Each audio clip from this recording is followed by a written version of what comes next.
সামনে সামনে আমরা টিএসসি আসছিলাম, এখানে মামার কাছে চা খাচ্ছি।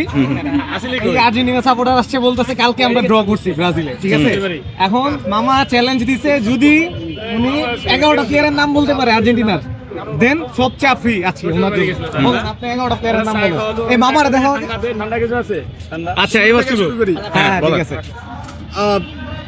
Lautaro Martinez, Julian Alvarez, Garnacho, Messi, Paredes, Mac Allister, Enzo Fernandez, Molina, Tagliafico, আর রোমেরো, তারপরে ওটামেন্ডি, তারপরে হচ্ছে আপনার গোলকিপার এমি মার্টিনেজ, গোলকিপার রুলি হয়ে গেছে। কত হয়েছে? কত হইলো? 11টা। 13টা হয়েছে ভাই। 13টা হয়েছে। এবার তাহলে চা সব ফ্রি। 13টা হয়ে গেছে। আরে আর্জেন্টিনার ফ্যানরা তো আর বোঝাই না, বুঝছিস?